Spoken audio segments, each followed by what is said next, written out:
The pulse of people's পলিটিক্সে আপনাকে স্বাগতম। 5 আগস্টের পর থেকে একটি গোষ্ঠী পরিকল্পিতভাবে বিএনপির বিরুদ্ধে মিথ্যা প্রপাগান্ডা এবং গুজব রটাচ্ছে।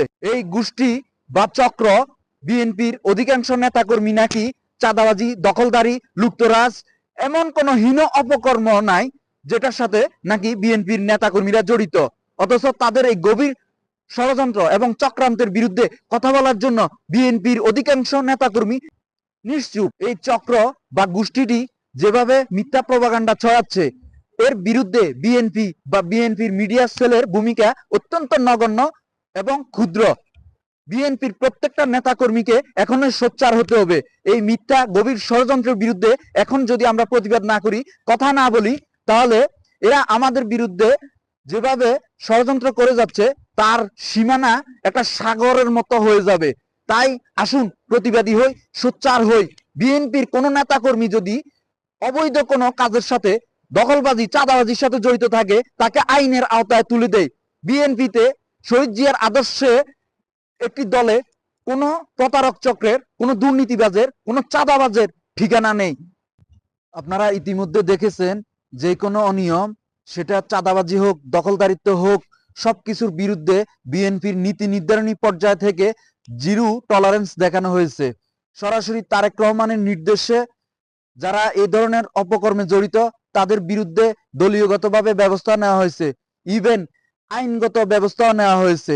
তাদেরকে সমস্ত পদ পদবি এবং দলের প্রাথমিক সদস্য পদ থেকে পর্যন্ত বহিষ্কার করা হয়েছে। মতিঝিল থানা বিএনপির সভাপতি দাবি করে এক দুর্বৃত্ত এক দোকানদারের কাছ থেকে জোরপূর্বক চাঁদা আদায়ের যে ভিডিও সোশ্যাল মিডিয়ায় ভাইরাল হয়েছিল, তা বিএনপির নীতি নির্ধারণী পর্যায়ের দৃষ্টিগোচর হওয়ার সাথে সাথে ঢাকা মহানগর দক্ষিণ বিএনপির আহ্বায়ক রফিকুল আলম মজনু এবং সদস্য সচিব তানভীর আহমেদ সাথে সাথে মতিঝিল থানায় মামলা দায়ের করেছে ওই দুর্বৃত্তের বিরুদ্ধে।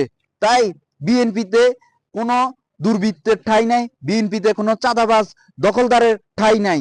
আসুন, যারা বিএনপির বিরুদ্ধে সোশ্যাল মিডিয়া থেকে শুরু করে সর্বত্র মিথ্যা প্রপাগান্ডা চালিয়ে যাচ্ছে, গুজব চালিয়ে যাচ্ছে, তাদের বিরুদ্ধে সোচ্চার হই সময় থাকতে। কারণ তাদের একটাই হীন উদ্দেশ্য, আগামী নির্বাচনে কিভাবে বিএনপিকে ঘায়েল করা যায়, কিভাবে জনগণকে বিচ্ছিন্ন করা যায়, বিএনপিকে কিভাবে হেয় প্রতিপন্ন করা যায়, কিভাবে বিএনপি থেকে জনগণকে বিমুখ করা যায়।